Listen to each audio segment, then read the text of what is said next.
Hai gorgeous, welcome to my place. Terima kasih sudah mengklik video ini. Nggak pakai lama, watch.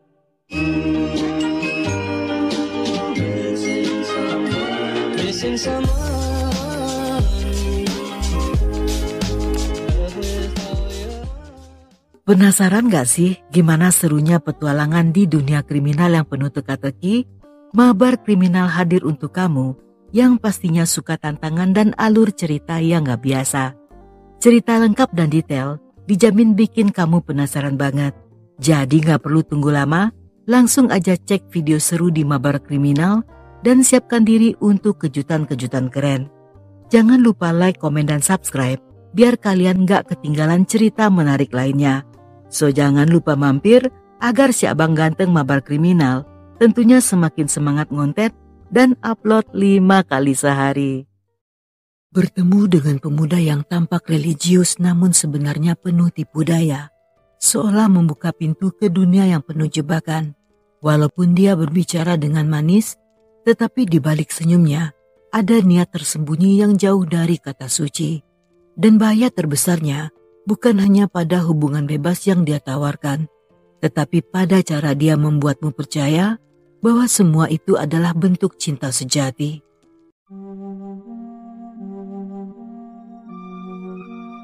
Saina yang berasal dari Mauritius, tinggal di kota Creil, Perancis, bersama dengan orang tua serta abangnya yang bernama Yasin. Gadis berambut dan bermata coklat ini, meskipun terkesan pendiam, tetapi dia hangat dan penyayang, terutama pada keluarga serta teman-temannya, yang bahkan dalam setiap foto, dia seringkali menunjukkan senyum cerah. Di tahun 2017, Saina berteman dengan seorang pemuda bernama Murad yang berusia setahun lebih tua. Mereka berkenalan di Snapchat dan dengan cepat menjadi sangat akrab. Saina sangat senang berteman dengan pemuda itu karena selain menawan, Murad juga penuh perhatian. Mereka seringkali berkirim kabar, yang dimana Murad selalu bertanya, apakah Saina sudah makan, sudah mandi, atau bahkan sudah gosok gigi. Yang dari perhatian kecil itu, pada akhirnya Saina dan Murad berpacaran. Namun seperti biasanya, segala sesuatu yang indah belum tentu akan indah selamanya. Karena setelah beberapa waktu berpacaran, Murad seketika berubah menjadi posesif serta kasar. Bahkan pada satu waktu ketika mereka sedang hangout, dia dengan berani memukuli gadis itu hanya karena sedang tidak mood. Hal ini terjadi selama berkali-kali, hingga ke tahap yang lebih tinggi. Bahkan di lain waktu, dia memaksa agar Saina melepas pakaian dan difoto dalam keadaan polos. Yang hal inilah akan menjadi awal cobaan berat bagi gadis itu. Dan beberapa waktu setelahnya, setelah dia memotret Saina, dia pun juga memperkaos gadis itu. Dan jika seandainya dia melapor, Murad mengancam akan menyebarkan foto-foto tersebut di media sosial. Yang karena hal inilah, pada akhirnya Saina merasa tidak berdaya setiap kali Murad menyuruhnya datang dan kembali memperkaosnya.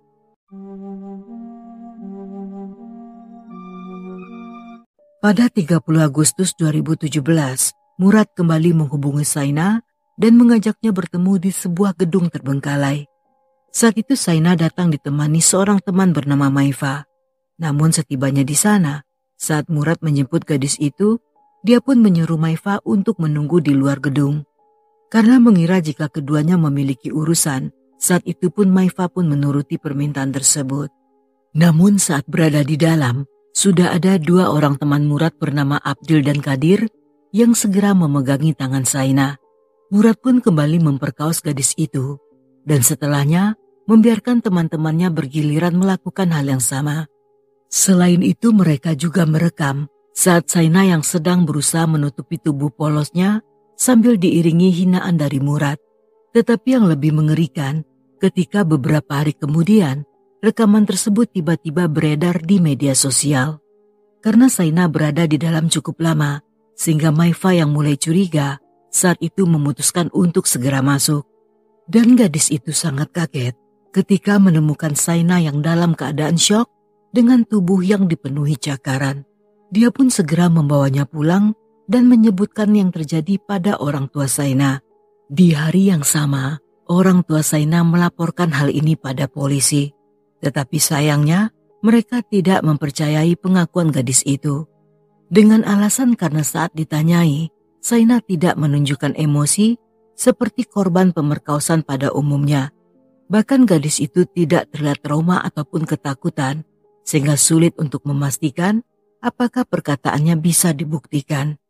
Situasi yang dihadapi Saina menggambarkan kesulitan yang sering dihadapi oleh korban kekerasan seksual. Polisi dan pihak berwenang seringkali meremehkan atau mengabaikan fakta, walaupun semuanya telah didukung oleh bukti medis. Karena biasanya mereka terlalu fokus pada perilaku korban dan bukan pada tindakan kekerasan yang dialami.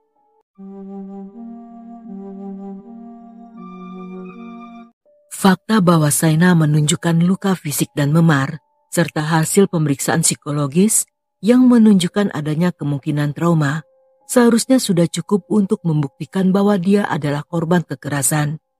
Namun karena dia tidak menunjukkan reaksi emosional yang diharapkan, sehingga banyak orang yang merasa ragu terhadap klaim tersebut. Di mana sang dokter mengatakan bahwa saat diperiksa, Saina tidak tampak sedih, tidak tampak malu atau merasakan sakit. Dan dia bahkan berbicara dengan normal, serta membuka pakaian dengan sangat mudah. Tetapi hal ini tidak bisa menjadi patokan, karena respon setiap orang terhadap trauma bisa saja sangat bervariasi. Beberapa korban mungkin tidak langsung merasakan atau mengungkapkan rasa sakit mereka, terutama dalam situasi yang membingungkan atau mengerikan. Dokter yang memeriksa Saina saat itu merupakan seorang ahli patologi forensik, yang karena hal inilah hanya menambah kerumitan kasus ini. Biasanya sang dokter bertugas memeriksa jasad korban yang telah meninggal dan bukannya korban yang masih hidup. Hal ini tentunya menimbulkan kekhawatiran bahwa pendekatan yang digunakan dalam pemeriksaan mungkin tidak sepenuhnya tepat terhadap situasi yang sedang dihadapi Saina, dan penilaian yang dilakukan terhadap korban terlalu banyak berfokus pada aspek psikologis serta emosionalnya tanpa mempertimbangkan reaksi yang lebih kompleks terhadap trauma.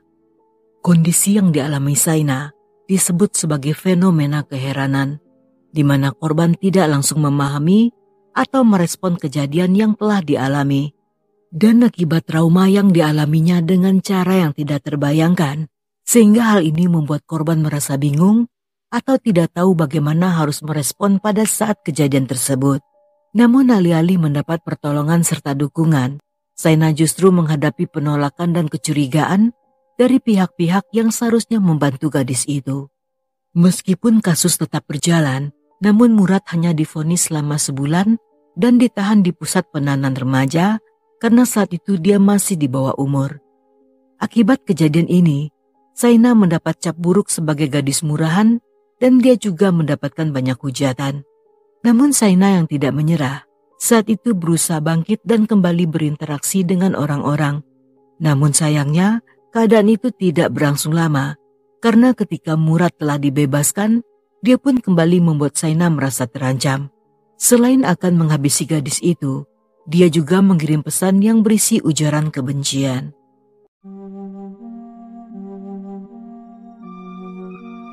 Pada 1 Mei 2019, Murad dan teman-temannya datang ke lingkungan tempat Saina tinggal. Kedatangan mereka di hari itu bertujuan untuk membalas dendam.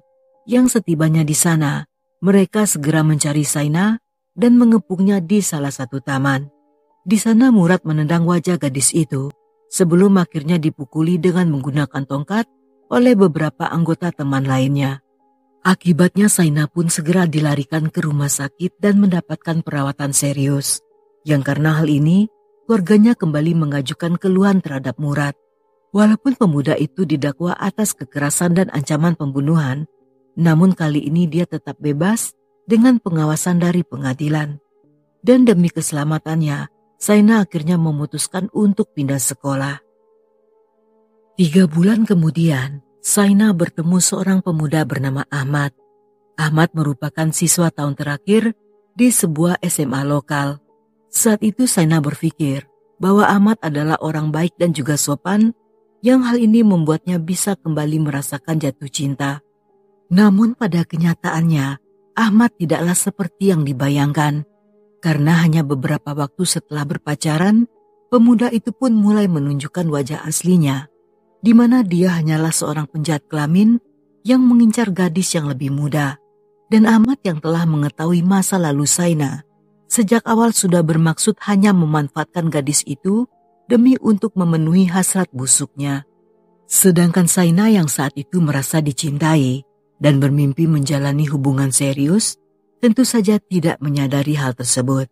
Bahkan ketika Ahmad berkali-kali membujuknya untuk melakukan hal terlarang, gadis itu pun tidak bisa menolaknya. Dan hingga pada satu waktu, ketika Saina mengetahui dirinya hamil, dia pun segera memberitahukan pada Ahmad. Tetapi alih-alih bertanggung jawab, dia justru menolak dan meminta Saina untuk melenyapkan kehamilannya. Namun gadis itu menolak permintaan tersebut dan bersikeras mempertahankan bayinya.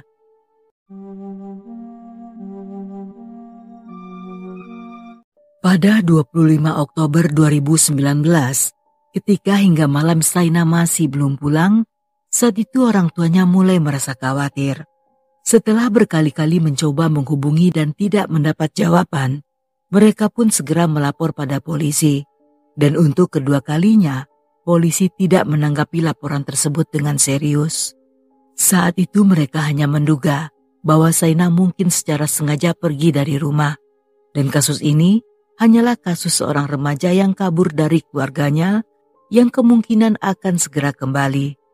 Walaupun saat itu, sang ibu Nancy telah menjelaskan bahwa hubungan mereka baik-baik saja dan Saina tidak punya alasan untuk kabur. Namun polisi meminta mereka untuk segera pulang dan menunggu selama 2 kali 24 jam. Karena gagal mendapatkan bantuan dari polisi, Nancy pun meminta bantuan pada teman-teman serta kenalan untuk segera melakukan pencarian sang putri, yang selama 2 hari ke depan, mereka berkeliling dengan membawa foto Saina sambil bertanya di sekitar kota dan berharap ada seseorang yang mengetahui di mana keberadaannya. Tetapi lagi-lagi, usaha tersebut masih belum berhasil. Untuk mencari petunjuk lainnya, Nancy memutuskan memeriksa kamar putrinya, yang di dalam lemari, dia menemukan sebuah alat tes kehamilan yang menunjukkan tanda-tanda positif. Melihat tes pack tersebut, seketika Nancy merasa lega karena mengira bahwa Saina kabur akibat takut dimarahi karena sedang hamil. Nancy pun mengirim pesan pada sang putri dan memintanya untuk segera pulang serta mengatakan bahwa semuanya baik-baik saja. Namun lagi-lagi, Saina pun tidak membalas pesan-pesan tersebut.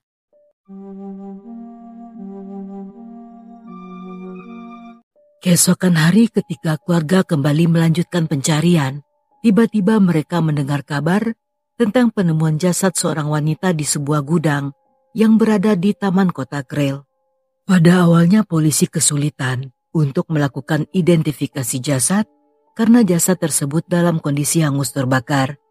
Namun sang abang Yasin segera mendatangi polisi untuk memeriksa barang-barang pribadi korban yang saat itu ditemukan di TKP.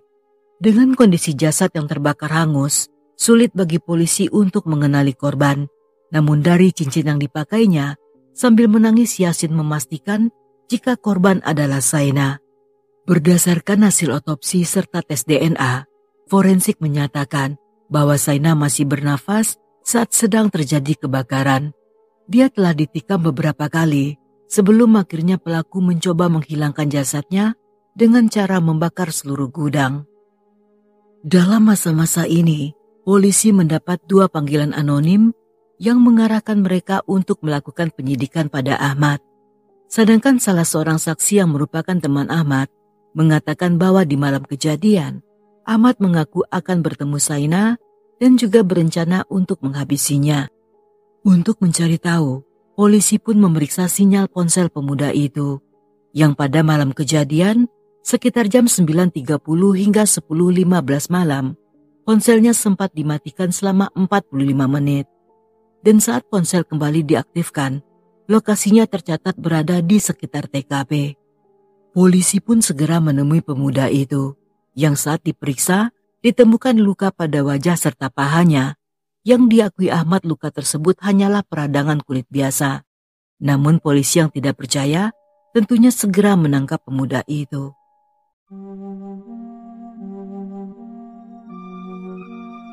Dalam interogasi, Ahmad mengaku jika dia dan Saina telah berhubungan intim sejak bulan Agustus dan setelahnya mereka pun berpisah. Sepanjang interogasi berjalan, pemuda itu bersikap sangat tenang dan tidak menunjukkan rasa simpati pada korban. Menurut seorang psikolog, Ahmad memiliki sifat narsis yang walaupun sangat hobi mencicipi para gadis muda, namun Ahmad yang juga so alim sangat ingin mempertahankan citranya sebagai seseorang yang hidup dalam larangan agama serta aturan budaya negara asal orang tuanya. Berdasarkan pengamatan polisi, mereka meyakini bahwa Ahmad ingin menghabisi Saina karena gadis itu berniat melahirkan bayinya. Yang hal ini tentunya akan membuat orang tuanya marah dan merusak nama baik keluarga Ahmad yang diketahui berasal dari keluarga dengan latar belakang religius. Dan satu-satunya cara untuk menghindari hal tersebut adalah dengan meminta Saina untuk bertemu di taman dan berpura-pura akan membicarakan masalah di antara mereka. Namun setibanya di taman keduanya mulai bertengkar tentang keputusan yang diambil Saina. Hingga akhirnya Ahmad menikam gadis itu sebanyak 15 kali dengan menggunakan sajam yang dibawanya dari rumah. Di saat Saina sekarat, dia pun menuang bensin dan membakarnya. Yang dalam aksinya, Ahmad sendiri mengalami luka ringan pada wajah serta kaki kiri akibat dari percikan api. Walaupun pada jam 10 malam, petugas damkar berhasil memadamkan api di gudang tersebut, namun jasad Saina baru ditemukan 2 hari kemudian. Pada 1 Maret 2022, pengadilan remaja menjatuhkan hukuman pada para penyerang Saina. 3 diantaranya divonis 8 hingga 12 bulan penjara dengan masa percobaan yang ditangguhkan. Namun karena salah satu dari mereka mengajukan banding, sehingga hal ini mengakibatkan adanya sidang lanjutan. Selain menghadapi sidang banding, keluarga Saina juga harus bersiap-siap dalam menghadapi persidangan terkait pembunuhannya. Sebagai seorang abang, Yasin berdiri di garis terdepan sebagai juru bicara bagi keluarganya. Dia tidak ragu untuk bicara di media dan TV tentang apa yang dialami Saina sebelum meninggal secara tragis. Yasin bahkan mengecam dengan keras tentang bagaimana buruknya sistem peradilan dalam menangani kasus yang menimpa adiknya. Sidang kasus kematian Saina awalnya dirahasiakan dari media dengan alasan karena pelaku adalah minoritas. Namun walaupun pihak berwenang melarang media untuk mengungkap identitas mereka, tetapi keluarga Saina yang tidak terima saat itu memilih untuk berbicara pada media. Mereka mengungkapkan segala kekecewaan dan ingin agar dunia mengetahui apa yang terjadi pada putri mereka.